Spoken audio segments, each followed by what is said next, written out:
फल फ्रूट वाले पेड़ पौधे थे, सारे कहीं नजर नहीं आ रहे थे। इस धरती पर स्वर्ग था,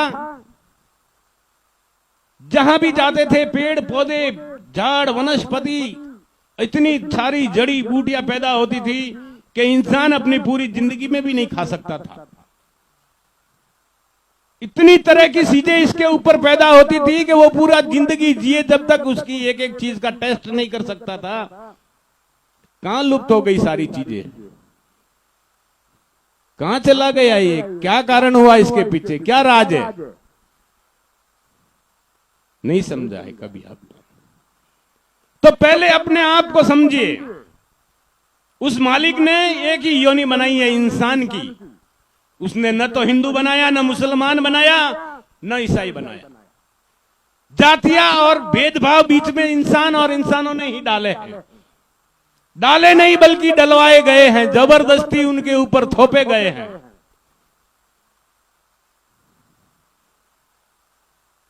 जो श्वास आप ले रहे हो वो श्वास मैं ले रहा हूं। जो पानी आप पी रहे हो इस धरती माता का, वो पानी मैं पी रहा हूं। जो खाना आप खा रहे हो वो खाना मैं खा रहा हूं। जो खाना हिंदू खा रहा है वो खाना मुसलमान खा रहा है, ईसाई खा रहा है। जो पानी हिंदू पी रहा है वो मुसलमान पी रहा है, ईसाई पी रहा है। जो रोशनी सूर्य की हिंदू ले रहा है, मुसलमान ले रहा है और ईसाई ले रहा है। किस बात का झगड़ा है भाई? शून्य बनकर दिखाओ। भक्ति का नाम है त्याग और त्याग का नाम है शून्य। त्याग वही आदमी करता है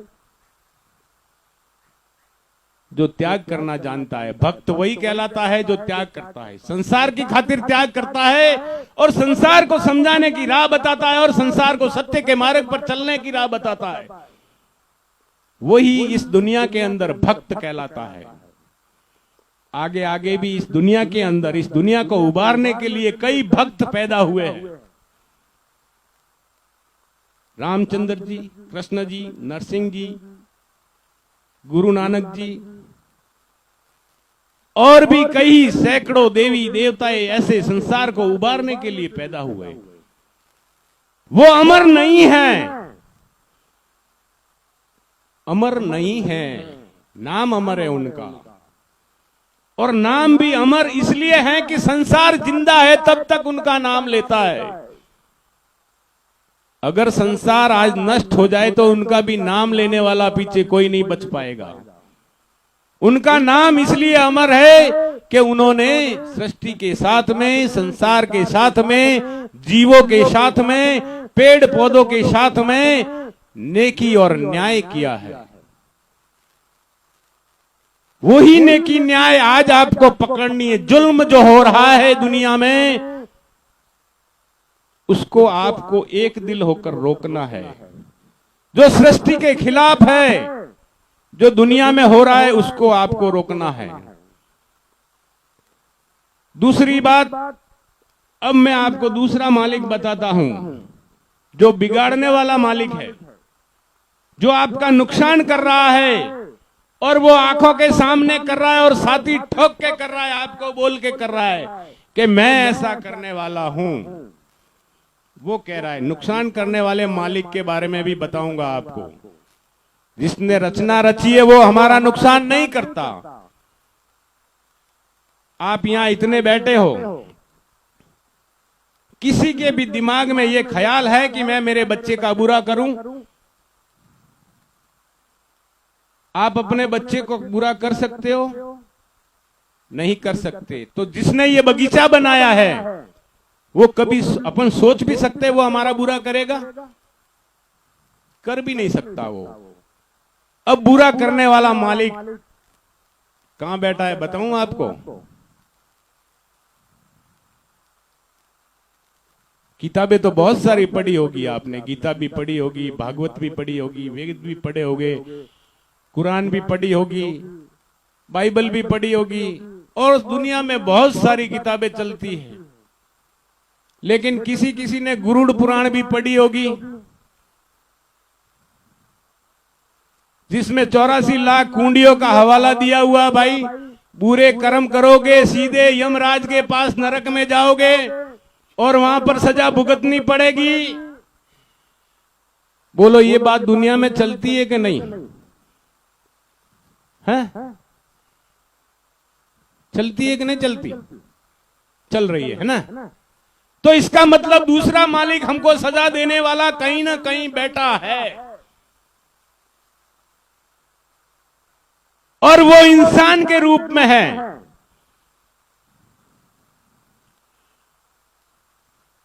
दे रहा है सजा हमको, और हमको 6-6 महीने पहले कानों कान खबर दे देता है कि इस महीने में मैं ऐसा करने वाला हूं, रोक सको तो रोक लो। वो आपको सैलेंस के साथ कह रहा है, जो नुकसान करने वाला मालिक है, जो वहां बैठा है। 84 लाख कुंडियों का हाल तो आपने सुना, स्वर्ग नरक का हाल तो सुना कि नहीं सुना? अच्छे कर्म करता है उसको स्वर्ग नसीब होता है, और बुरे कर्म करता है उसको नरक नसीब होता है।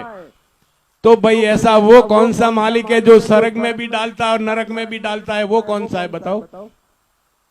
इसका मतलब हुए ना दो, एक हमको पालने वाला है, दूसरा हमको मारने वाला है। ज्योति स्वरूप निरंजन निराकार जल अगन और पवन, ये कोई किताब पोती नहीं लिखते। ये दुनिया में जितनी भी किताबें चल रही है, वो सारी की सारी किताबें इंसानों की बनाई हुई है। कृष्ण जी ने अपने हाथ से गीता नहीं लिखी है, मैं दावे के साथ कह सकता हूं। रामचंद्र जी ने रामायण अपने हाथों से नहीं लिखी है, मैं दावे के साथ कह सकता हूं। ईसा मसीह ने बाइबल अपने हाथ से नहीं लिखी है, मैं दावे के साथ कहता हूं। अल्लाह ताला ने कुरान अपने हाथ से नहीं लिखी, मैं ये दावे के साथ कहता हूं। जो भी दुनिया के अंदर झूठी किताबें चलाई गई, वो इंसानों के द्वारा चलाई गई। और आज आप कहां कैद हो? उस दूसरे मालिक ने आपको कहां कैद करके रखा है मालूम है आपको? आप किस में फंसे हुए हो? पंचांग के अंदर। किसमें फंसे हो? पंचांग को समझते हो? 5 अंग होते हैं। आप, पृथ्वी, वायु, तेज और आकाश।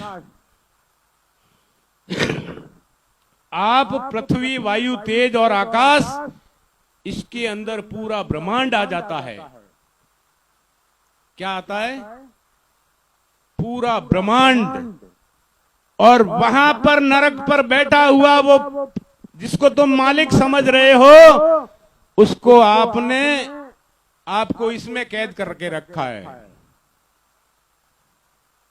ये क्या है मालूम है आपको? ये मेरे हाथ में जो देख रहे हो क्या है? ये आपका लेखा जोखा है, पूरी जिंदगी का।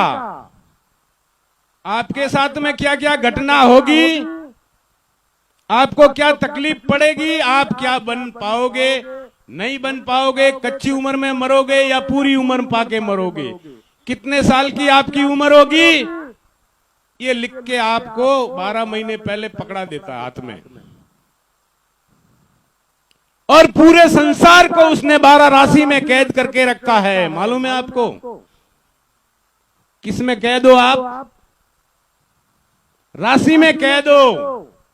नहीं हो तो सुबह उठ के किसी पंडित के पास में जाना और अपनी राशि का हाल पूछ लेना, वही होगा। इसने खुला लिखा है, इस साल के अंदर हिंदुस्तान में तीड़ आएंगे। बोलो तीड़ आए कि नहीं आए?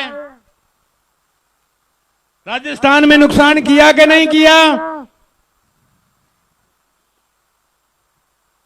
इसने लिखा था ऑस्ट्रेलिया के अंदर आगजनी होगी और करोड़ों जीव मारे जाएंगे। ये लिखा हुआ है, मैं झूठ नहीं बोल रहा, इसको आप पढ़ भी सकते हो।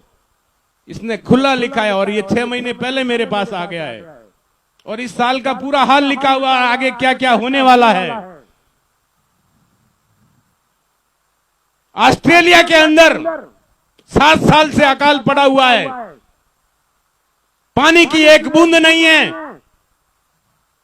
तब वहां की सरकार नीच, उसको शर्म आनी चाहिए कि ऊंट ज्यादा पानी पी लेते हैं और कोर्ट का आदेश लेकर 10,000 ऊंटों को वहां मार दिया गया। ये ख्याल नहीं किया उन्होंने कि पानी क्यों नहीं बरस रहा है, ये नहीं सोचा। ये पानी ज्यादा पी रहे, इनको मार दो। अरे इनको मार देने से क्या पानी बरस जाएगा या तुम संतुष्ट हो जाओगे?